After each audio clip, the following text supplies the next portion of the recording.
فإن خير الحديث كتاب الله وخير الهدي هدي محمد صلى الله عليه وسلم وشر الأمور محدثاتها وكل محدثة بدعة وكل بدعة ضلالة وكل ضلالة في النار.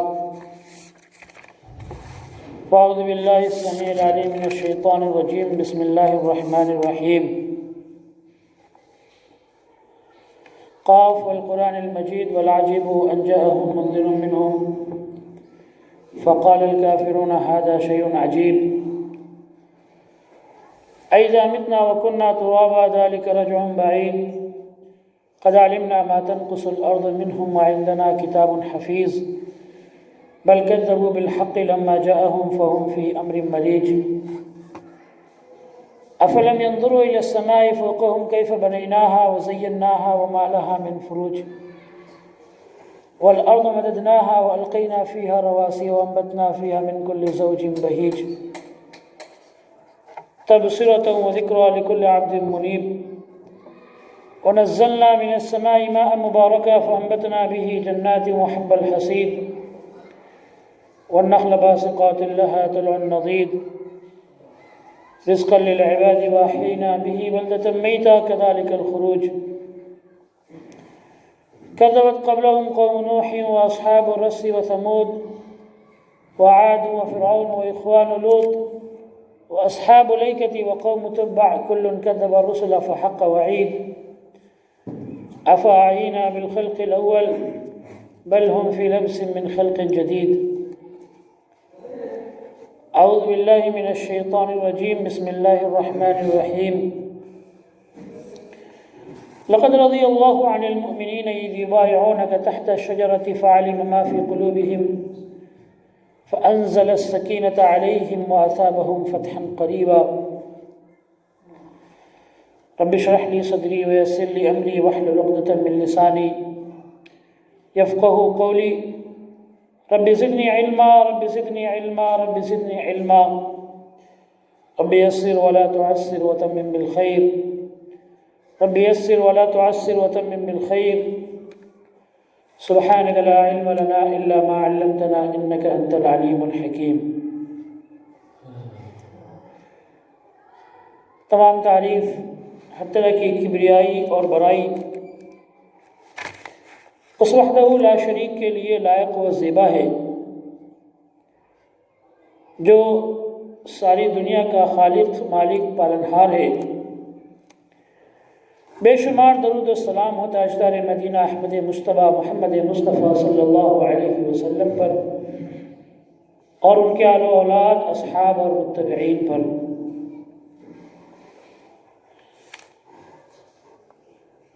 اللہ تبارک و تعالی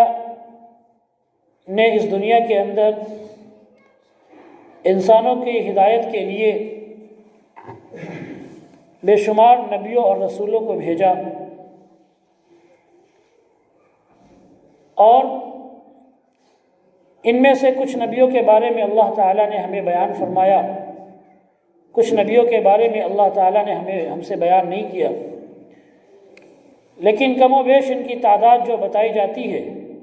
1,24,000 انبیاء کرام کو اللہ تبارک و تعالیٰ نے اس دنیا کے اندر الگ الگ جگہوں پر الگ ٹائم میں اللہ تعالیٰ نے بھیجا. ان تمام انبیاء کرام نے اپنی اپنی کوشش اور اپنی اپنی طاقت کے حساب سے ایمان والوں کی جماعت تیار کی, لیکن ان سب میں آخری نبی حضرت محمد مصطفیٰ صلی اللہ علیہ وسلم نے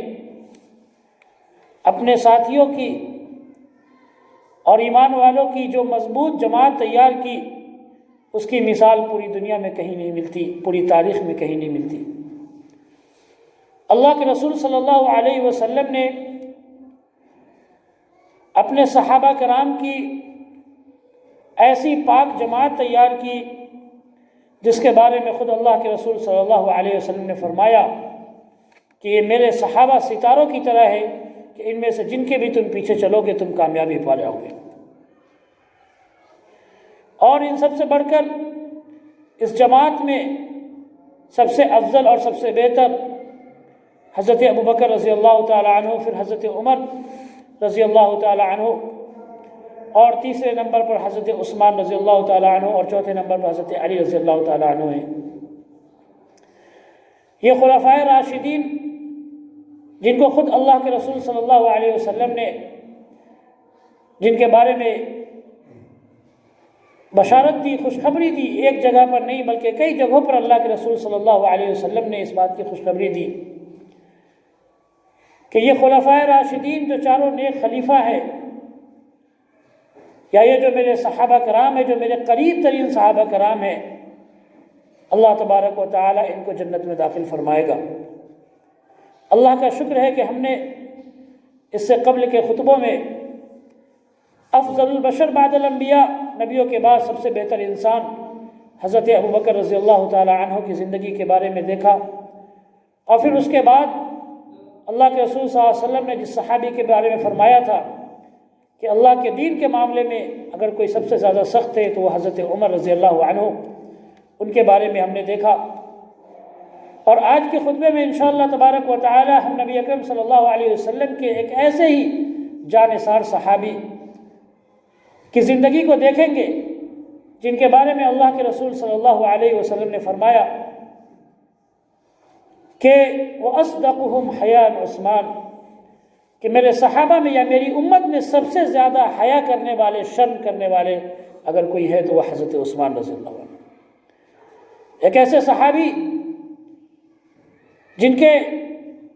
بارے میں اللہ کے رسول صلی اللہ علیہ وسلم نے فرمایا تھا جب وہ حرا نامی پہاڑ پر چڑھے اور آپ کے ساتھ میں ابوبکر، عمر اور عثمان، یہ تین لوگ تھے، تو اللہ کے رسول صلی اللہ علیہ وسلم نے فرمایا تھا جب پہاڑ ہلنے لگا تو فرمایا اللہ کے رسول صلی اللہ علیہ وسلم نے کہ اے پہاڑ تو رک جا، ٹھہر جا، کیونکہ اس وقت تیرے ساتھ میں، تیرے اوپر ایک نبی ہے، ایک صدیق ہے اور دو شہید ہیں۔ وہ حضرت عثمان رضی اللہ تعالی عنہ جن کی شہادت کے بارے میں اللہ کے رسول صلی اللہ علیہ وسلم نے انہیں پہلے ہی بتا دیا تھا، اور یہ بھی بیان فرما دیا تھا کہ جب یہ فتنہ اٹھے گا اور جس میں حضرت عثمان رضی اللہ تعالی عنہ پر ظلم ہوگا اور وہ ظلم ہو کر وہ شہید ہوں گے، مظلومانہ ان کی شہادت ہوگی، ان پر ظلم کیا جائے گا اور وہ شہید ہوں گے، اس کے بعد میں فتنے کا جو دروازہ کھلے گا پھر وہ فتنہ کبھی بند نہیں ہوگا۔ اور پھر ہم دیکھتے ہیں کہ اللہ کے رسول صلی اللہ علیہ وسلم کی یہ بات بالکل 100% درست ہوئی کہ جب حضرت عثمان رضی اللہ تعالیٰ عنہ کو شہید کیا گیا، اس کے بعد میں فتنے کا جو دروازہ کھلا ہے، تو آج تک امت اس اختلاف کے فتنے کو ختم نہیں کر پائی ہے، اور پھر وہیں سے شیعہ سنی یہ اختلافات شروع ہوئے، بڑے بڑے فرقے وجود میں آئے جو کہ اسلام کے نام پر اسلام کے خلاف کام کرنے والے تھے۔ ایسے ایسے فتنے آئے کہ اللہ کے رسول صلی اللہ علیہ وسلم نے اپنے زمانے کے اندر اس سے پناہ مانگی تھی، لیکن یہ فتنے کی شروعات اللہ کے رسول صلی اللہ علیہ وسلم نے بتائی تھی کہ حضرت عثمان رضی اللہ عنہ، عثمان کی شہادت سے فتنے شروع ہوں گے۔ آج انشاءاللہ تبارک و تعالی ہم انہی حضرت عثمان رضی اللہ تعالی عنہ کی زندگی کے بارے میں دیکھیں گے جن کے لیے سب سے زیادہ جو بہتر بات ہے اور افضل بات ہے وہ یہ کہ اللہ کے رسول صلی اللہ علیہ وسلم نے اپنی دو بیٹیوں کا نکاح ان سے کیا تھا۔ تو آئیے حضرت عثمان رضی اللہ تعالی عنہ کی زندگی کو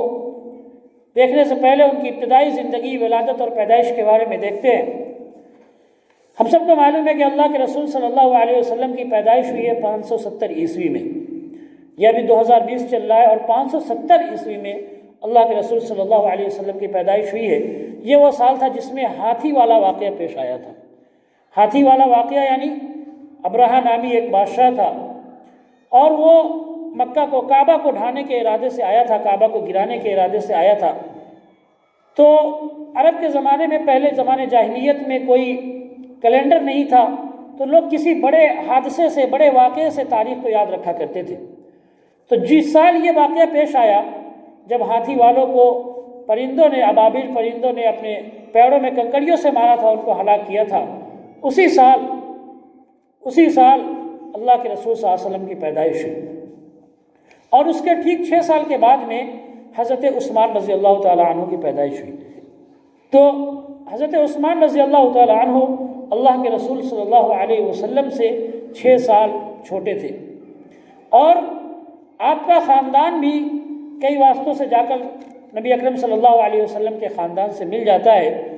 لیکن کئی واسطوں کے بعد میں اللہ کے رسول صلی اللہ علیہ وسلم کے خاندان سے مل جاتا ہے۔ آپ کی جو والدہ تھی ان کا نام عروہ تھا، عروہ کی جو ماں تھی بیضہ بنت عبد المطلب، یہ نبی اکرم صلی اللہ علیہ وسلم کے والد عبداللہ کے ساتھ میں پیدا ہوئی تھی۔ عبد المطلب کو اللہ تعالیٰ نے بہت ساری اولاد سے نوازا تھا۔ حضرت عبداللہ جو نبی صلی اللہ علیہ وسلم کے والد ہیں، ابو ہیں، وہ بھی عبد المطلب کے بیٹے تھے۔ تو عبد المطلب کے بیٹے عبداللہ کی جب پیدائش ہوئی، یعنی نبی صلی اللہ علیہ وسلم کے ابو کی، اس وقت ان کے ساتھ میں آپ کہیں کہ جڑوا بچے کی پیدائش ہوئی تھی، اور حضرت عثمان رضی اللہ عنہ کی نانی کی بھی پیدائش اسی وقت ہوئی تھی۔ تو ایک طرح سے اللہ کے رسول صلی اللہ علیہ وسلم کی پھوپھی ہوئی حضرت عثمان رضی اللہ عنہ کی نانی، اور حضرت عثمان کی جو ماں ہے وہ اللہ کے رسول صلی اللہ علیہ وسلم کی پھوپھی زاد بہن ہوئی، پھوپھیری بہن ہوئی۔ تو اللہ کے رسول صلی اللہ علیہ وسلم کے یہ بھتیجے بھی ہوئے حضرت عثمان رضی اللہ تعالی عنہ۔ آپ کی امی کا نام عروہ اور نانی کا نام بیضہ تھا، اور میں نے آپ کو بتایا کہ حضرت عبداللہ جو نبی صلی اللہ علیہ وسلم کے والد ہیں ان کے ساتھ میں ان کی پیدائش ہوئی تھی۔ عثمان رضی اللہ تعالی عنہ کو اللہ کے رسول صلی اللہ علیہ وسلم نے ذو النورین کا لقب دیا تھا۔ ذو النورین کہتے ہیں، جو ٹائٹل ان کو ذو النورین ملا، اس کا مطلب ہوتا ہے 2 نور والا۔ یہ 2 نور والا ان کو کیوں کہا گیا، 2 روشنی والا کیوں کہا گیا، اس کے بارے میں عبداللہ بن عمرو فرماتے ہیں کہ میں نے غزوہ یرموک کے دن جو جنگ ہوئی تھی حضرت عمر رضی اللہ تعالی عنہ کے دور کے اندر، اس میں یہودیوں کی کتابیں لائی گئیں، تو ان کی کتابوں میں انہوں نے دیکھا ہوا پایا تھا کہ عثمان ذو النورین اوتی کفلین من الرحمتی لأنہ یقتل اصبتم اسمہ، کہ یہودیوں کی کتابوں کے اندر یہ بات لکھی ہوئی تھی کہ عثمان ذو النورین ہے، یعنی 2 روشنی والے ہیں۔ تو یہودیوں کی کتابوں کے اندر بھی ذو النورین کا لقب ملتا ہے، ٹائٹل ملتا ہے۔ یہ پہلے کی بات ہے، جب نبی صلی اللہ علیہ وسلم سے پہلے زمانے جاہلیت، یا آپ کہیں کہ موسیٰ علیہ السلام کے زمانے میں جب توریت نازل ہوئی تو اس وقت بھی، اور میں نے پہلے بتایا تھا کہ ابو بکر رضی اللہ عنہ کے بارے میں، عمر رضی اللہ عنہ کے بارے میں، ان سب کے بارے میں پہلی کتابوں کے اندر موجود ہے کہ یہ لوگ، ان کی یہ نشانی ہوگی، ان کی یہ پہچان ہوگی۔ عمر رضی اللہ عنہ کے بارے میں نے بتایا تھا کہ عمر رضی اللہ عنہ کے پیر پہ نشانی کو دیکھ کر عیسائیوں نے یہ پہچان لیا تھا کہ یہ آدمی ہے جو ہمیں مدینے سے نکالے گا، کیونکہ ان کی کتابوں کے اندر یہ نشانی پائی جاتی تھی۔ تو عثمان رضی اللہ تعالیٰ عنہ کے بارے میں حضرت عبداللہ ابن عمرو رضی اللہ عنہ فرماتے ہیں کہ میں نے یہودیوں کی کتابوں میں یہ بات لکھی ہوئی پائی تھی کہ عثمان ذو النورین ہے، 2 روشنی والے ہیں، اوتی کفلین من رحمتی، اور ان کو 2 رحمت اللہ کی طرف سے دیا جائے گا، لأنہ یقتل، کیونکہ وہ شہید کیا جائے گا۔ اور یہ بھی ان کی کتابوں میں یہ بات لکھی ہوئی، یہودیوں کی کتابوں میں یہ بھی بات لکھی ہوئی ہے لأنہ یقتل، کہ اس کی شہادت ہوگی، وہ شہید کیا جائے گا، اور یہ حقیقت میں پیش آیا کہ حضرت عثمان رضی اللہ تعالیٰ عنہ کو شہید کیا گیا۔ اور ایک اور روایت جس سے یہ معلوم ہوتا ہے کہ ذو النورین کا لقب کیوں پڑا، یہ روایت اس سلسلے میں صحابی فرماتے ہیں کہ لم یجمع اللہ بین ابنتی منذ خلق اللہ آدم الی ان تقوم الساعہ، کہ آدم علیہ السلام سے لے کر قیامت تک کوئی بھی ایسا انسان نہیں پیدا ہوا ہے جس کے حق میں یا جس سے نبی کی 2 بیٹیوں کی شادی ہوئی ہو، کسی نبی کی 2 بیٹیوں کی شادی ہوئی ہو سوائے حضرت عثمان بن عفان رضی اللہ تعالی عنہ کے۔ حضرت عثمان رضی اللہ تعالی عنہ کی جو شادی ہوئی تھی نبی صلی اللہ علیہ وسلم کی 2 بیٹیوں سے ہوئی تھی، اور یہ روایت کے اندر یہ بات موجود ہے کہ قیامت سے لے کر، یا آپ کے آدم علیہ السلام سے لے کر قیامت تک کوئی بھی ایسا انسان نہیں آیا جس سے کسی بھی نبی کی 2 بیٹیوں کی شادی ہوئی ہو سوائے حضرت عثمان بن عفان رضی اللہ تعالیٰ عنہ کے۔ تو یہ ان کے لیے بہت بڑی فضیلت کی بات ہے، یہ ان کے لیے بہت بڑی جو ہے ان کی اہمیت کی بات ہے۔ فلذلک سمی ذو النورین، تو اسی لیے کہتے ہیں راوی کے، اسی لیے ان کا نام ذو النورین پڑا، یعنی 2 نور والے، 2 روشنی والے۔ اور یہ 2 نور سے مراد کیا ہے؟ نبی صلی اللہ علیہ وسلم کی 2 بیٹیاں ہیں جو کہ حضرت رقیہ رضی اللہ عنہ اور حضرت ام کلثوم رضی اللہ تعالیٰ عنہ ہے۔ تو نبی صلی اللہ علیہ وسلم نے اپنی 2 صاحبزادیوں کی 2 بیٹیوں کی شادی حضرت عثمان رضی اللہ عنہ سے کرائی تھی، اور ان میں جو پہلی بیٹی تھی جن سے شادی ہوئی حضرت رقیہ رضی اللہ تعالیٰ عنہ، حضرت رقیہ رضی اللہ عنہا، ان کی شادی ہوئی تھی زمانے جاہلیت میں، نبی بننے سے پہلے ہی اللہ کے رسول صلی اللہ علیہ وسلم نے حضرت رقیہ کی شادی حضرت عثمان رضی اللہ عنہ سے کرا دی تھی۔ جیسا کہ یہ خود بیان کرتے ہیں اس سلسلے میں، زمانے جاہلیت کے اندر چونکہ یہ بہت ہی نیک انسان تھے، بہت ہی زیادہ باعزت انسان تھے، اور شروع سے ان کے اندر یہ عادت تھی کہ غلط کاموں سے بچتے تھے، توحید کی طلبگار تھے، تو اللہ کے رسول صلی اللہ علیہ وسلم نے ان کی حیا، ان کی شرم کو دیکھ کر اور ان کی پاکیزگی کو دیکھ کر اپنی بیٹی کی شادی کرا دی تھی۔ یہ خود فرماتے ہیں، جیسا کہ ابو داؤد شریف کی حدیث ہے، حدیث نمبر 4502، واللہ ما زنیت فی جاہلیت ولا فی اسلام، کہ نہ تو میں نے زمانے جاہلیت میں کبھی زنا کیا اور نہ ہی زمانے اسلام میں کبھی زنا کیا، یعنی کہ میں مسلمان بننے سے پہلے بھی میری زندگی ایسی تھی کہ میں ان گندی چیزوں سے، ان خبیث چیزوں سے میں بچا کرتا تھا۔ یہ زمانہ جاہلیت کی بات بتا رہے ہیں۔ اور ایک اور موقع پر انہوں نے خود بیان کیا تھا کہ میں نے کبھی چوری بھی نہیں کی زنا کی، یہاں تک کہ کبھی میں نے فاحش کلامی بھی نہیں کی۔ تو یہ جو ان کے اندر جو عادتیں تھیں، اچھائی جو تھی ان کے اندر فطری طور پر، وہ پہلے سے تھی۔ بعد میں جب نبی صلی اللہ علیہ وسلم نے نبوت کا اعلان کیا تو انہوں نے اسلام قبول کر لیا، اور انہوں نے حضرت ابوبکر رضی اللہ تعالیٰ عنہ کی محنت سے اسلام قبول کیا۔ یہ حضرت ابوبکر رضی اللہ عنہ کے دوستوں میں تھے، تو حضرت ابوبکر رضی اللہ تعالیٰ عنہ نے جب اسلام قبول کیا تو انہوں نے بھی ان کو اسلام کے بارے میں سمجھایا حضرت عثمان رضی اللہ عنہ کو، تو یہ بھی اس سے متاثر ہو کر اسلام انہوں نے قبول کر لیا، اور ایسا مانا جاتا ہے کہ یہ اسلام کے اندر چوتھے نمبر پر آئے، یعنی چوتھے نمبر پر مسلمان ہونے والے شخص ہیں حضرت عثمان رضی اللہ عنہ۔ تو یہ بھی ان شروع کے دور میں اسلام لانے والے ہیں، بالکل شروع کے دور میں جب بہت کم لوگ تھے، بہت معمولی لوگ تھے، اور بہت ہی زیادہ ان پر ظلم ہوتا تھا، ستائے جاتے تھے، ان کو تکلیفیں دی جاتی تھی، اس وقت حضرت عثمان رضی اللہ تعالیٰ عنہ حضرت عثمان رضی اللہ عنہ نے اسلام قبول کیا تھا۔ ان کے بارے میں یہ مذکور ہے کہ انہوں نے جب اسلام قبول کیا تو ان کے چچا حکم کو اس کے بارے میں خبر ہوئی، تو ان کے چچا حکم نے ان کو زور سے باندھ دیا، اور باندھ کر ان کو تکلیفیں دینے لگے، ان کو پریشانیاں دینے لگے۔ تو نبی بننے کے بعد نبی صلی اللہ علیہ وسلم نے جب نبوت کا اعلان کیا اور کچھ صحابہ کرام مسلمان ہوئے تو ان کو بہت زیادہ تکلیفیں دی جانے لگی، تو اللہ کے رسول صلی اللہ علیہ وسلم نے نبوت کے 5ویں سال میں مسلمانوں کو یہ کہا کہ تم لوگ حبشہ کی جانب ہجرت کر جاؤ۔ جو کچھ لوگ مسلمان تھے، حبشہ جو افریقہ کا ایک ملک ہے اور عرب سے بالکل قریب میں ہے، وہاں پہ عیسائی بادشاہ تھا، اس کا نام اسمحہ نجاشی تھا، وہ عیسائی بادشاہ تھا، لیکن بہت ہی رحم دل انسان تھا، وہ کبھی کسی پر ظلم نہیں کرتا تھا، اور ایسی روایت ملتی ہے کہ اس نے بعد میں اسلام بھی قبول کر لیا تھا، اور اللہ کے رسول صلی اللہ علیہ وسلم نے 9 ہجری میں اسمحہ بادشاہ جو تھا اس کے جنازے کی نماز غائبانہ مدینے میں پڑھی تھی، یعنی اس کی موت تو وہی ہوئی لیکن ایک غائبانہ نماز جنازہ ہوتی ہے کہ جنازہ نہیں ہو کہیں پر لیکن پیچھے میں اس کے جنازے کی نماز پڑھی جائے، تو اللہ کے رسول صلی اللہ علیہ وسلم نے مدینے کے اندر اس کے جنازے کی نماز پڑھی تھی۔ تو اللہ کے رسول صلی اللہ علیہ وسلم نے صحابہ کرام سے کہا، جو چند صحابہ کرام تھے، معمولی تھے، انہوں نے کہا کہ جاؤ تم لوگ یہاں سے قریب کے ایک ملک میں، اس کا نام حبشہ ہے، اس کو آج کل ایتھوپیا کہتے ہیں، وہاں پر ایک بادشاہ ہے عیسائی بادشاہ، اس بادشاہ کے پاس جاؤ، اور وہ بہت ہی رحم دل بادشاہ ہے، اس کے یہاں کسی پر ظلم نہیں ہوتا ہے، تو اس سے امید ہے کہ تمہاری بھی حفاظت ہو سکے گی۔ تو اس وقت اللہ کے رسول صلی اللہ علیہ وسلم کے اس حکم پر 12 مرد اور 5 عورتوں نے حبشہ کی جانب ہجرت کی تھی، وہ مکہ چھوڑ کر حبشہ کی طرف گئے تھے، اور ان میں سب سے پہلے ہجرت کرنے والے اپنے بیوی اور بچوں کے ساتھ میں کون تھے؟ حضرت عثمان رضی اللہ تعالیٰ عنہ تھے۔ حضرت عثمان رضی اللہ عنہ نے حبشہ کی جانب ہجرت کی، اور حضرت عثمان کے ساتھ میں اللہ کے رسول صلی اللہ علیہ وسلم کی پیاری صاحبزادی، پیاری بیٹی حضرت رقیہ رضی اللہ عنہا بھی تھی۔ تو ایسا مانا جاتا ہے کہ اللہ کے رسول صلی اللہ علیہ وسلم نے یہ بات فرمائی ہے کہ اسلام کے اندر اپنے گھر والوں کے ساتھ میں، اپنے بیوی بچوں کے ساتھ میں سب سے پہلے ہجرت کرنے والے کون ہیں؟ حضرت عثمان رضی اللہ تعالیٰ عنہ ہے۔ اب اسلام لانے کے، اس سے اسلام سے پہلے بہت سارے انبیاء کرام ہیں، نبی ہیں، حضرت لوط علیہ السلام کے بارے میں آتا ہے، کئی سارے نبیوں کے بارے میں آتا ہے کہ انہوں نے ہجرت کی ہے، لیکن اسلام آنے کے بعد سب سے پہلے اپنے بیوی اور بچوں کے ساتھ میں ہجرت کرنے والے حضرت عثمان رضی اللہ تعالیٰ عنہ ہے۔ اور اسی طرح سے عبداللہ بن عمرو رضی اللہ عنہ کی روایت ہے، بخاری شریف کی حدیث ہے کہ حدیث نمبر 3927، حضرت عبداللہ بن عمرو رضی اللہ عنہ فرماتے ہیں دخلت علی عثمان، کہ میں عثمان کے پاس آیا، فتشہد ثم قال اما بعد، تو وہ کلمہ شہادت پڑھ رہے تھے، پھر انہوں نے کہا اما بعد فإن اللہ بعث محمد صلی اللہ علیہ وسلم، وہ لوگوں کو سمجھا رہے تھے، بتا رہے تھے اپنے بارے میں، جب ان کے گھر کو گھیر لیا گیا تھا ان کو شہید کرنے کے لیے تو وہ کھڑے ہوئے اور کھڑے ہو کر انہوں نے سب کو سمجھانا شروع کیا اور کلمہ شہادت پڑھنے کے بعد کہا کہ اللہ تبارک و تعالیٰ نے محمد صلی اللہ علیہ وسلم کو اس دنیا کے اندر بالکل حق کے ساتھ میں بھیجا،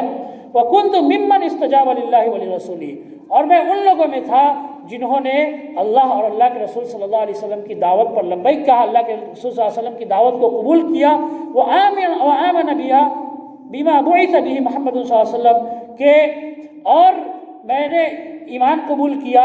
جو اللہ کے رسول صلی اللہ علیہ وسلم کے ساتھ بھیجا گیا تھا، یعنی آپ کی کتاب صلی اللہ علیہ وسلم جس کتاب کو لے کر آئے تھے اس پر بھی میں ایمان لے کر آیا، ثم ہاجرت ہجرتین، پھر میں نے دو ہجرتیں کی، یعنی ایک تو پہلی ہجرت کے بارے میں بیان کر رہے ہیں کہ حبشہ کی جانب ہجرت کی، جس وقت پہلے صرف 12 مسلمان، 12 مرد اور 5 عورتوں نے ہجرت کی تھی حبشہ کی جانب، تو وہاں انہوں نے ہجرت کی، اور دوسری ہجرت مدینہ کی جانب ہجرت کی، وَنِلْتُ سِرَ رَسُولِ اللَّهِ صلی اللہ علیہ وسلم وَبَایَعْتُهُ، اور مجھے اللہ کے رسول صلی اللہ علیہ وسلم کے داماد ہونے کا شرف بھی ملا اور میں نے اللہ کے رسول صلی اللہ علیہ وسلم سے بیعت کی۔ تو اس حدیث کے اندر حضرت عثمان رضی اللہ تعالیٰ عنہ نے خود یہ بات بیان فرمائی کہ میں نے دو ہجرتیں کی ہے، پہلی ہجرت جو حبشہ کی جانب ہجرت کی ہے اور دوسری ہجرت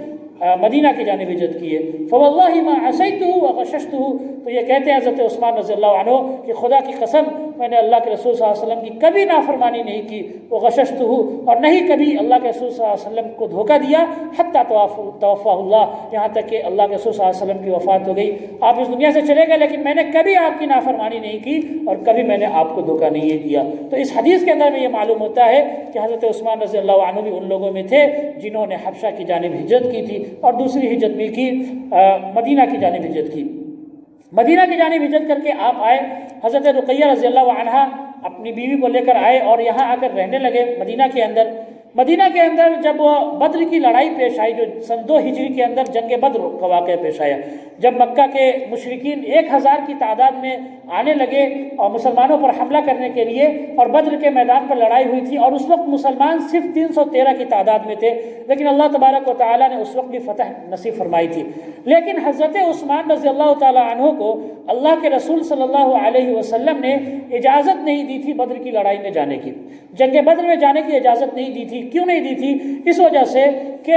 حضرت رقیہ رضی اللہ عنہا بیمار تھی، بہت سخت بیمار تھی، اور اس بیماری میں وہ کافی پریشان تھی، تو اللہ کے رسول صلی اللہ علیہ وسلم نے ان کے شوہر حضرت عثمان رضی اللہ عنہ سے کہا کہ تم جنگ کے لیے مت جاؤ، تم بدر کی لڑائی کے لیے مت جاؤ، لیکن تمہارے لیے وہی اجر ہوگا جو ایک بدر کے اندر لڑائی کرنے والے کا ہے، جو جنگ بدر کے اندر لڑائی کرنے والے جو صحابی، وہی اجر تمہیں بھی ہوگا۔ اور اللہ کے رسول صلی اللہ علیہ وسلم نے ان کے لیے غنیمت کا جو مال ہوتا ہے، جو دشمنوں سے چھینا جاتا ہے، جیت کے بعد میں جو مال حاصل ہوتا ہے، اس سے انہوں نے اللہ کے رسول صلی اللہ علیہ وسلم نے حضرت عثمان کے لیے حصہ بھی نکالا اور کہا کہ اس کے لیے ثواب وہی ہے جو ایک بدر کے اندر لڑائی کرنے والے کے لیے۔ تو اللہ کے رسول صلی اللہ علیہ وسلم نے بدر کی لڑائی میں ان کو جانے سے منع کر دیا تھا، کیونکہ حضرت رقیہ رضی اللہ تعالی عنہا بیمار تھی۔ اور جب بدر کی لڑائی ختم ہوئی ہے تو جس دن خوشخبری لے کر آ رہا تھا مسلمان کہ بدر کے اندر مسلمانوں کو اللہ تعالیٰ نے جیت دے دی ہے، فتح دے دی ہے،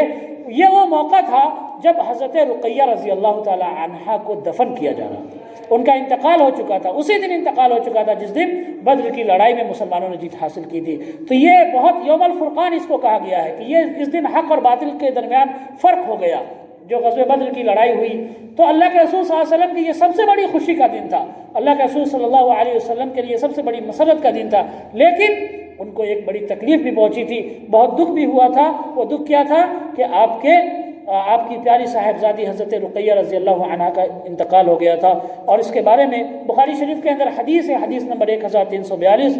عن انس رضی اللہ عنہ قال شہدنا بنت رسول اللہ صلی اللہ علیہ وسلم ورسول اللہ صلی اللہ علیہ وسلم جالس علی القبر فرأیت عینیہ تدمعان، کہ میں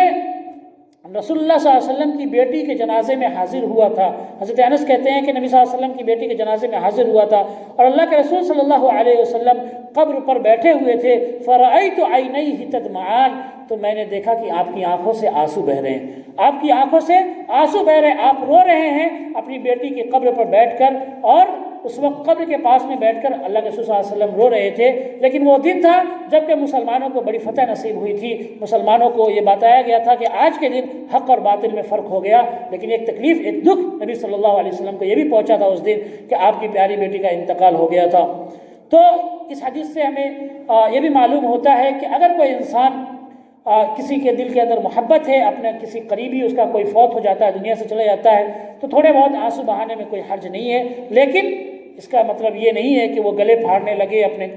گالوں پہ تماچے مارنے لگے اور سینہ چیرنے لگے۔ یہ سب زمانے جاہلیت کے اعمال ہیں، اس سے بچنا چاہیے۔ ہاں، معمولی آنسو اگر نکل رہے ہیں، محبت ہے، انسان اس پر قابو نہیں رکھ پاتا ہے، انسان اس پر کنٹرول نہیں کر پاتا ہے، اگر محبت ہے تو اس اعتبار سے آنسو نکل رہے تو کوئی حرج کی بات نہیں ہے۔ خود اللہ کے رسول صلی اللہ علیہ وسلم کے آنسو نکل رہے تھے۔ اس کے بعد میں اللہ کے رسول صلی اللہ علیہ وسلم نے اپنی دوسری صاحبزادی حضرت ام کلثوم رضی اللہ تعالی عنہا کا نکاح کر دیا حضرت عثمان رضی اللہ عنہ سے۔ اور ایسی کئی ساری روایتیں ملتی ہیں کہ اللہ کے رسول صلی اللہ علیہ وسلم نے جب ان کا انتقال ہوا، حضرت ام کلثوم کا 9 ہجری کے اندر ان کا انتقال ہوا، تو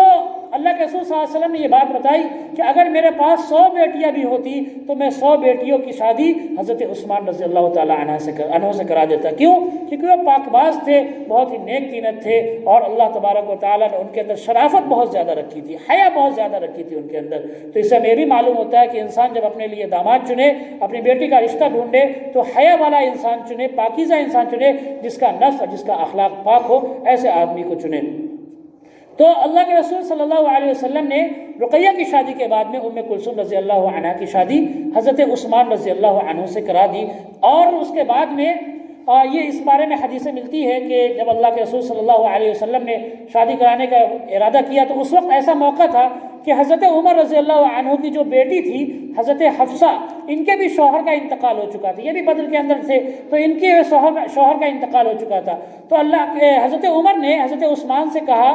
کہ میری بیٹی سے آپ شادی کر لیجئے، انہوں نے منع کر دیا، تو یہ غصہ ہو گیا حضرت عمر۔ پھر وہ جا کر انہوں نے ابو بکر سے کہا کہ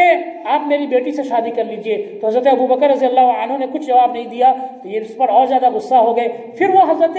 محمد صلی اللہ علیہ وسلم کے پاس آئے حضرت عمر، تو اللہ کے رسول صلی اللہ علیہ وسلم نے کہا کیا میں تمہارے لیے اس سے بہتر داماد، یعنی عثمان سے بہتر، عثمان اور ابو بکر سے بہتر داماد نہ بتاؤں، اور اپنی بیٹی کے لیے میں تم سے بہتر اپنے لیے داماد نہ بناؤ، یا اپنی بیٹی کے لیے شوہر نہ بتاؤ؟ تو اللہ کے رسول صلی اللہ علیہ وسلم نے فرمایا کہ عمر، تمہاری بیٹی حفصہ سے میں نکاح کرنا چاہتا ہوں، اور اپنی بیٹی ام کلثوم کی شادی میں عثمان سے کرانا چاہتا ہوں۔ تو یہ دونوں کی شادی ایک ہی موقع پر ہوئی۔ حضرت حفصہ جو عمر رضی اللہ عنہ کی بیٹی تھی، ان سے نبی صلی اللہ علیہ وسلم نے شادی کی، اور اپنی بیٹی کی شادی حضرت عثمان رضی اللہ تعالی عنہ سے کرا دی۔ اس کے بعد میں غزوہ بدر کے بعد میں غزوہ احد کا موقع پیش آیا۔ اس بارے میں غزوہ احد جو ہے 3 ہجری کے اندر یہ پیش آیا۔ احد کے مقام پر لڑائی ہوئی، صحابہ کرام جمع تھے اور مسلمان لڑ رہے تھے، اور مسلمانوں کی جیت ہو چکی تھی اس موقع پر، اور کفار و مشرکین بھاگنے لگے تھے۔ لیکن اللہ کے رسول صلی اللہ علیہ وسلم نے احد کی لڑائی میں ایک پہاڑ کے پاس میں ایک درہ تھا، وہاں سے آنے کا راستہ تھا، کافروں کا ڈر تھا کہ وہاں سے آ سکتے ہیں۔ اللہ کے رسول صلی اللہ علیہ وسلم نے وہاں پر 50 صحابہ کرام کو کھڑا کر دیا تھا کہ یہاں سے ہٹنا نہیں، اور ان پر جو سردار بنایا تھا عبداللہ بن جابر رضی اللہ تعالیٰ عنہ کو بنا دیا تھا۔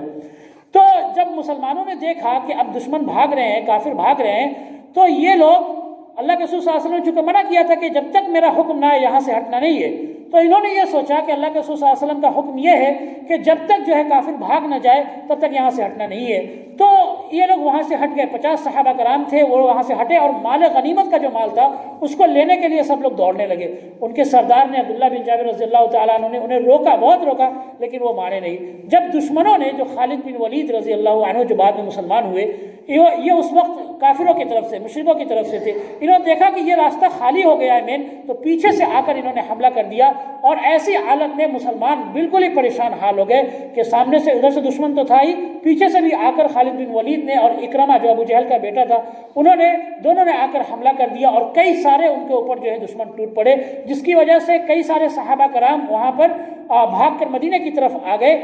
کیونکہ ان کے اوپر حملہ اس طرح سے ہو گیا تھا، وہ پریشان ہو گئے تھے۔ تو وہاں پر مدینہ کی طرف واپس آنے والوں میں حضرت عثمان رضی اللہ تعالیٰ عنہ بھی تھے، لیکن اللہ تبارک و تعالیٰ نے قرآن پاک میں ان کے بارے میں، سب کے بارے میں فرمایا۔ سورہ آل عمران کی آیت نمبر 155 ہے، ان الذین تولوا منکم یوم التقى الجمعان انما استزلهم الشیطان ببعض ما کسبوا ولقد عفا اللہ عنہم،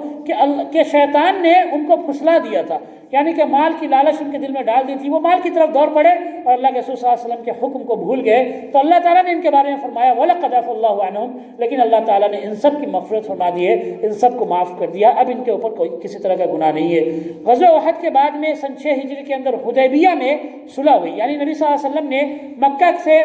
مکہ کی طرف جانے کا ارادہ کیا صرف اور صرف عمرہ کرنے کے ارادے سے۔ آپ صلی اللہ علیہ وسلم عمرہ کرنے کے ارادے سے نکلے اور ساتھ میں آپ نے قربانی کا جانور بھی لے لیا، اور اس کو جو پٹا وغیرہ پہناتے ہیں جس میں نشانی ہوتی ہے کہ اب یہ قربانی کا جانور ہے، وہ بھی لے لیا۔ لیکن جب مکہ کے لوگوں کو اس بارے میں خبر ہوئی تو وہ بالکل سب کو جمع کر کے یہ باتیں کرنے لگے کہ محمد اور اس کے ساتھیوں کو مکہ میں داخل نہیں ہونے دینا ہے۔ تو اللہ کے رسول صلی اللہ علیہ وسلم نے جمع کیا، وہاں پر صحابہ کرام سے مشورہ کیا اور پہلے ایک صحابی کو بھیجا کہ جا کر ان کو سمجھاؤ، لیکن ان کی باتوں کو وہ سمجھے نہیں۔ پھر اللہ کے رسول صلی اللہ علیہ وسلم نے حضرت عثمان رضی اللہ تعالیٰ عنہ کو بھیجا کہ آپ جائیں اور ان کو سمجھائیں وہاں پر مکہ کے اندر کہ ہم لوگ صرف اور صرف یہاں پر عمرے کے ارادے سے آئے ہیں، کوئی اور مقصد نہیں ہے، لڑائی کرنا ہمارا مقصد نہیں ہے۔ تو حضرت عثمان رضی اللہ عنہ گئے۔ حضرت عثمان رضی اللہ عنہ سے لوگوں نے کہا مکہ کہ اگر آپ تنہا اکیلا اگر طواف کرنا چاہتے ہیں تو کر سکتے ہیں، ورنہ آپ کے علاوہ کسی اور کو اجازت نہیں دیں گے ہم۔ تو حضرت عثمان رضی اللہ عنہ نے کہا کہ جب تک محمد صلی اللہ علیہ وسلم طواف نہیں کرتے میں طواف کرنے والا نہیں ہوں۔ تو ایسے موقع پر مکہ کے جو کافر تھے، مشرک تھے، انہوں نے حضرت عثمان رضی اللہ عنہ کو قید کر لیا۔ ادھر مسلمانوں میں یہ خبر پھیل گئی کہ حضرت عثمان رضی اللہ عنہ کو قتل کر دیا گیا ہے۔ جب یہ خبر پہنچی نبی صلی اللہ علیہ وسلم کے پاس میں، یہ غلط خبر تھی، لیکن یہ خبر جیسے پہنچی نبی صلی اللہ علیہ وسلم کے پاس میں تو اللہ کے رسول صلی اللہ علیہ وسلم نے ایک پیڑ تھا، ببول کا پیڑ تھا، ببول کا درخت تھا، اس کے نیچے بیٹھ کر جو 1400 صحابہ کرام تھے اس وقت آپ صلی اللہ علیہ وسلم کے ساتھ میں، ان سارے 1400 صحابہ کرام کو جمع کیا، اکٹھا کیا، اور صحابہ کرام کو جمع کرنے کے بعد آپ نے بیعت لی، موت پر بیعت لی کہ جب تک ہم مر نہیں جائیں گے، جب تک ہماری شہادت نہیں ہو جاتی ہم واپس نہیں جائیں گے، یا تو ہم اپنا انتقام لیں گے، عثمان کا بدلہ لیں گے یا انتقام لیں گے، ورنہ واپس نہیں جائیں گے۔ اور سارے 1400 صحابہ کرام تھے انہوں نے نبی صلی اللہ علیہ وسلم کے ہاتھ پر بیعت کی، اور اللہ کے رسول صلی اللہ علیہ وسلم نے اپنا ایک ہاتھ بتایا کہ یہ عثمان کا ہاتھ ہے، اور عثمان کی طرف سے انہوں نے اللہ کے رسول صلی اللہ علیہ وسلم نے اپنے بائیں ہاتھ پر اپنے دائیں ہاتھ کو رکھا، اپنے بائیں ہاتھ پر اپنے دائیں ہاتھ کو کیا کہہ کر رکھا کہ یہ عثمان کا ہاتھ ہے۔ تو اللہ تبارک و تعالیٰ نے اس کے بارے میں قرآن پاک کے اندر سورہ فتح کے اندر بیان فرمایا ہے لقد رضی اللہ عن المؤمنین، کہ اللہ تعالیٰ مومنوں سے اس دن خوش ہو گیا، راضی ہو گیا جب وہ لوگ پیڑ کے نیچے آپ سے بیعت کر رہے تھے، اللہ کا ہاتھ ان سب کے ہاتھ کے اوپر تھا۔ تو یہاں پر اللہ کے رسول صلی اللہ علیہ وسلم نے حضرت عثمان رضی اللہ عنہ کا بدلہ لینے کے لیے، ان کا انتقام لینے کے لیے کیا کیا؟ تمام صحابہ کرام سے بیعت لی کہ جب تک ہم انتقام نہیں لے لیں گے، بدلہ نہیں لے لیں گے، چاہے ہماری موت ہو جائے لیکن ہم واپس نہیں جائیں گے۔ اور خود اللہ کے رسول صلی اللہ علیہ وسلم نے حضرت عثمان رضی اللہ تعالیٰ عنہ کے اپنے ہاتھ کو حضرت عثمان کا ہاتھ بتایا، اپنے ایک ہاتھ کو کہا کہ یہ ہاتھ عثمان کا ہاتھ ہے، اور یہ ایک طرح سے عثمان ہی بیعت کر رہے ہیں۔ تو یہ بھی بہت بڑی فضیلت کی بات ہے حضرت عثمان رضی اللہ تعالیٰ عنہ کو۔ اس کے بعد میں 9 ہجری کے اندر تبوک کی لڑائی پیش آئی، جس میں اللہ کے رسول صلی اللہ علیہ وسلم کو یہ خبر ملی کہ عیسائی جو بادشاہ ہے یہ بہت بڑی تعداد میں فوج جمع کر رہا ہے، اکٹھا کر رہا ہے مسلمانوں پر حملہ کرنے کے لیے۔ ایسی خبر ملی تھی کہ تقریباً 40,000 یہ فوجیں اکٹھا کر چکا ہے لڑائی کرنے کے لیے۔ لیکن یہ ایسا موقع تھا کہ مکے کے اندر بہت زیادہ گرمی بہت تیز تھی ایسے موقع پہ، اور پھر لوگوں کے یہاں فاقے بھی تھے، بھوک مری بھی تھی، کھانے کے لیے بھی نہیں تھے۔ تو اتنے بڑے دشمن کے لیے تیاری کرنا، اتنے بڑے دشمن کے لیے سامان تیار کرنا اور فوجیں اکٹھا کرنا یہ بہت ہی مشکل تھا۔ سفر بھی کافی لمبا تھا، بہت زیادہ، کیونکہ شام کے علاقے میں جانا تھا اور ظاہر سی بات ہے اونٹ یا گھوڑوں پر سفر کرنا تھا، تو بڑی مشکل تھا ایسے موقع پر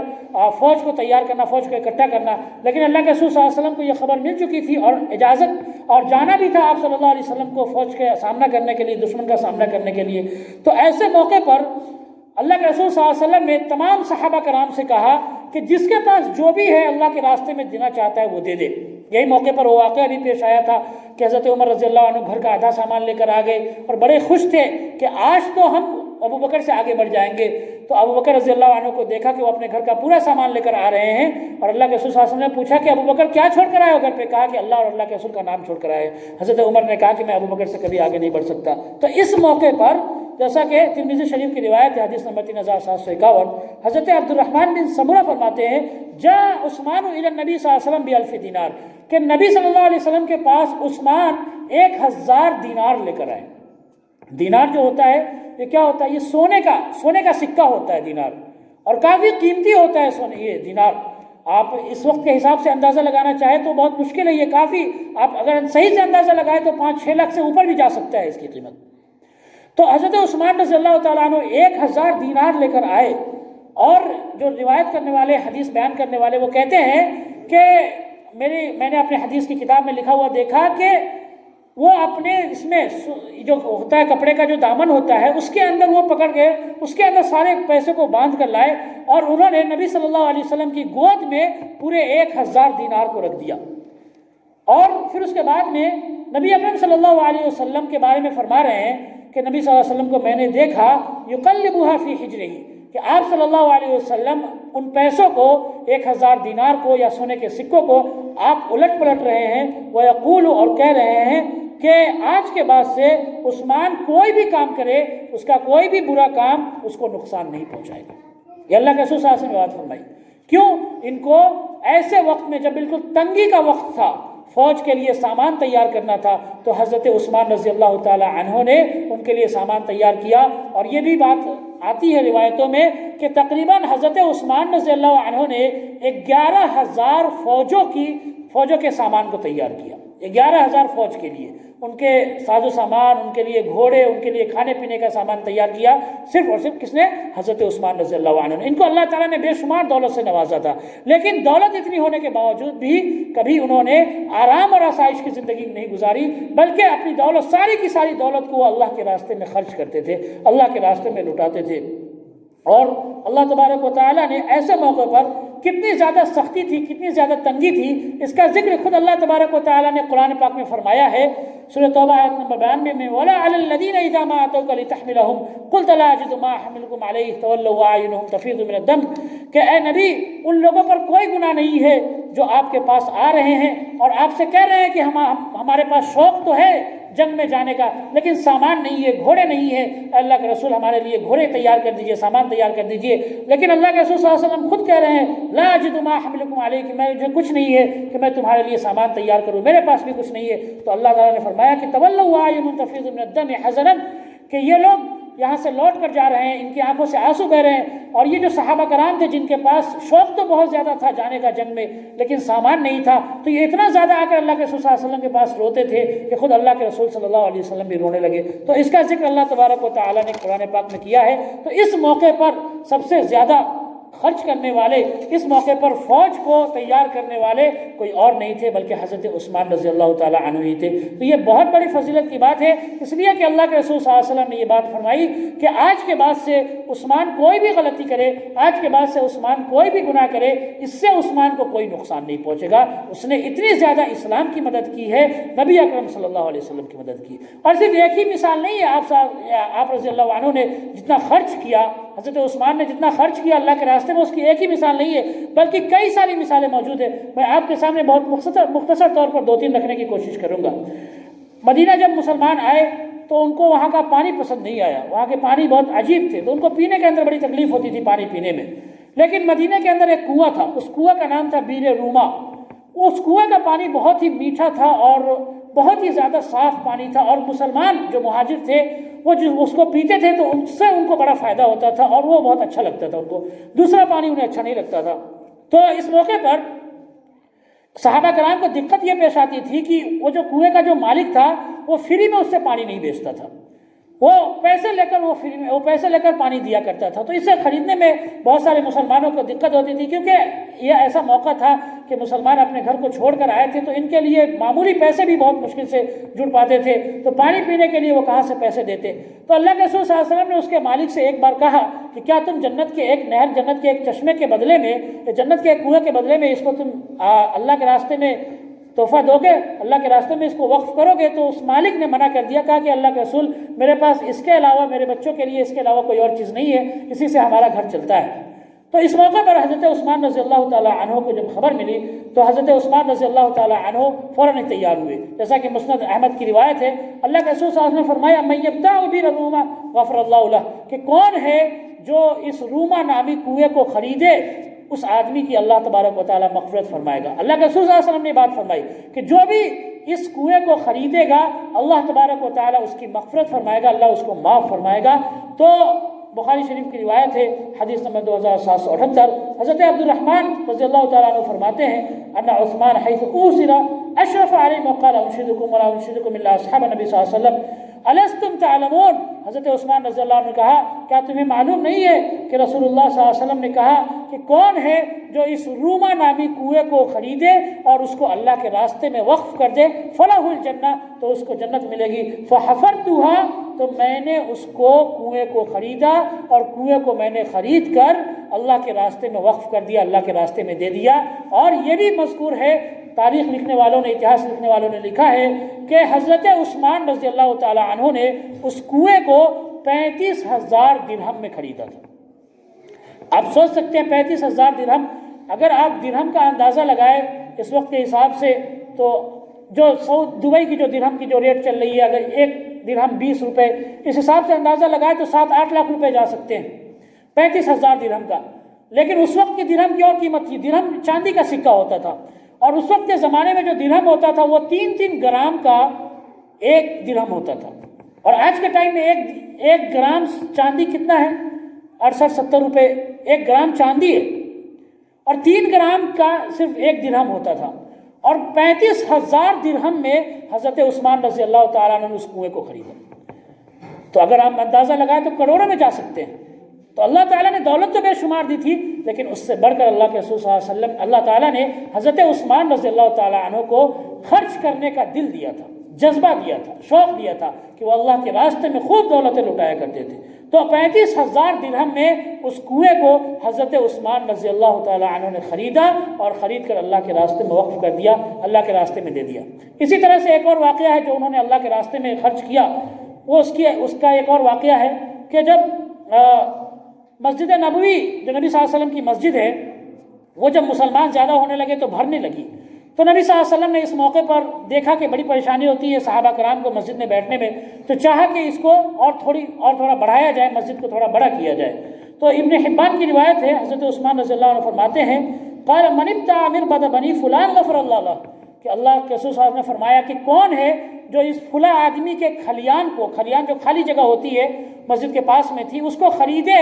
اور اس کو مسجد میں شامل کر دے، مسجد میں اس زمین کو ملا دے، تو اللہ تبارک و تعالیٰ اس کی مغفرت فرمائے گا۔ فابتعته ب20,000 او 25,000، تو حضرت عثمان رضی اللہ عنہ کہتے ہیں کہ میں نے اس جگہ کو 20,000 درہم میں یا 25,000 درہم میں میں نے اس جگہ کو خریدا اور میں نے اس کو مسجد کے اندر شامل کر دیا۔ تو مسجد نبوی میں صحابہ کرام کو تکلیف ہوتی تھی بیٹھنے میں، اس تکلیف کو دور کرنے والے کون؟ حضرت عثمان رضی اللہ عنہ۔ انہوں نے اس جگہ کو خریدا اور ایک کم پیسوں میں نہیں بلکہ 20,000 درہم یا 25,000 درہم میں، خود حضرت عثمان رضی اللہ عنہ بات کہتے ہیں کہ میں نے اس کو خریدا اور خریدنے کے بعد میں نے اس کو مسجد کے اندر شامل کر دیا اور وہ مسجد بڑی کی گئی، مسجد کو اور بڑھایا گیا۔ تو اللہ کے رسول صلی اللہ علیہ وسلم نے کیا فرمایا تھا کہ جو بھی اس فلاں آدمی کے کھلیان کو خریدے گا اور اس کو مسجد کے اندر شامل کر دے گا تو اللہ تبارک و تعالیٰ اس کی مغفرت فرمائے گا۔ یہ حدیث ان لوگوں کے لیے بھی بہت بڑی فضیلت کی بات ہے جو اپنی زمین کو اللہ کے گھر کے لیے دے دیتے ہیں۔ جو آدمی اپنی زمین کو اللہ کے گھر کے لیے مسجد بنانے کے لیے دے دیتے ہیں، یہ حدیث ان کے لیے بھی بہت فضیلت کی بات ہے کہ اللہ تبارک و تعالیٰ اس کی مغفرت فرمائے گا اگر وہ ایمان کے ساتھ میں مرا ہے تو، اگر وہ کلمے کی حالت میں مرا ہے تو اللہ تعالیٰ اس کی مغفرت فرمائے گا اور اللہ تبارک و تعالیٰ اس کے بدلے میں اس کو جنت کے اندر گھر عطا فرمائے گا۔ تو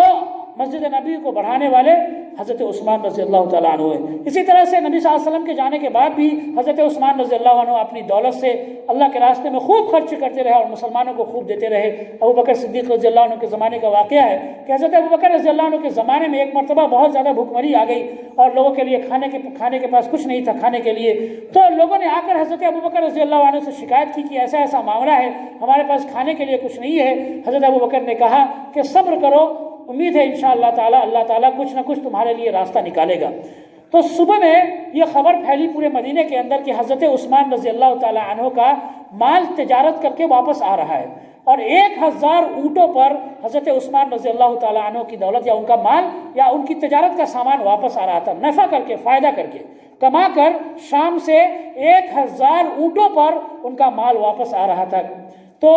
سارے جو مدینہ کے تاجر تھے وہ جمع ہو گئے، اکٹھے ہو گئے، انہوں نے کہا کہ آپ کے ہم سے اس کو بیچ دیجئے۔ حضرت عثمان رضی اللہ عنہ نے کہا کہ تم کتنا نفع دو گے؟ انہوں نے کہا کہ ہم آپ کو 1 روپے نفع دیں گے، یعنی کہ جتنا کا آپ کا سامان اس سے 1 روپے ہم آپ کو زیادہ دیں گے۔ تو حضرت عثمان رضی اللہ عنہ نے کہا کہ مجھ سے تو کسی نے اس سے بھی زیادہ کا وعدہ کیا ہے۔ تو وہ تاجر اور بڑھے، کہا کہ ہم 2 روپے نفع دیں گے۔ حضرت عثمان نے کہا کہ مجھ سے تو کسی نے اس سے بھی زیادہ کا وعدہ کیا ہے۔ وہ تاجر نے کہا کہ ٹھیک ہے ہم آپ کو 3 دیں گے۔ اسی طرح سے 4 تک 5 تک بات پہنچی کہ آپ کو جیسے 10 روپے کا سامان ہے تو اس پر ہم آپ کو 15 روپے دیں گے۔ اس طرح سے یہاں تک بات پہنچی تو حضرت عثمان رضی اللہ عنہ نے کہا کہ مجھ سے تو کسی نے وعدہ کیا ہے کہ میں 1 کے بدلے 10 تمہیں بہتر دوں گا۔ تو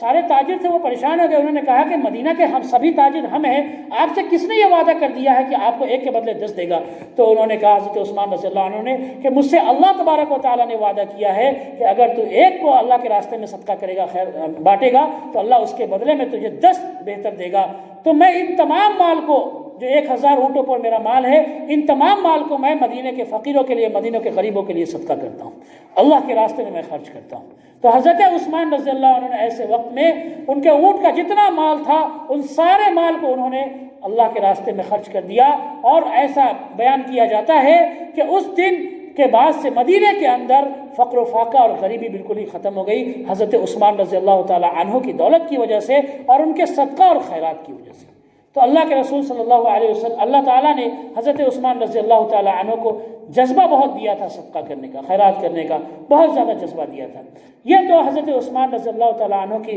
سخاوت کی مثال تھی کہ وہ کس طرح سے اللہ کے راستے میں خوب خرچ کیا کرتے تھے، اپنے مال کے ذریعے سے، اپنی دولت کے ذریعے سے، کس طرح سے انہوں نے مدد کی، اللہ کے رسول صلی اللہ علیہ وسلم کی اور مسلمانوں کی مدد کی اور اسلام کی مدد کی۔ لیکن ان سب سے بڑھ کر حضرت عثمان رضی اللہ تعالی عنہ کی جو سب سے بڑی خوبی ہے وہ یہ ہے کہ حضرت عثمان رضی اللہ تعالی عنہ بہت زیادہ حیا کرنے والے اور بہت زیادہ شرم کرنے والے تھے، بالکل حیا کے پیکر تھے۔ اور یہ بات حضرت محمد صلی اللہ علیہ وسلم نے ترمذی شریف کی ایک حدیث میں بیان فرمایا ہے، وَأَصْدَقُهُمْ حَيَاءً عثمان، کہ میری امت میں سب سے زیادہ حیا کرنے والے، سب سے زیادہ شرم کرنے والے اگر کوئی ہے تو وہ حضرت عثمان رضی اللہ عنہ۔ جیسا کہ مسلم شریف کی حدیث ہے، حدیث نمبر 2402، حضرت عائشہ رضی اللہ تعالی عنہ فرماتی ہیں کہ ابو بکر رضی اللہ تعالی عنہ نے رسول اللہ صلی اللہ علیہ وسلم کے پاس آنے کی اجازت مانگی، اور آپ صلی اللہ علیہ وسلم اپنے بستر پر لیٹے ہوئے تھے اور حضرت عائشہ رضی اللہ تعالی عنہ کے چادر کو لپیٹ کر، ان کی چادر کو اوڑھ کر نبی اکرم صلی اللہ علیہ وسلم بیٹھے ہوئے تھے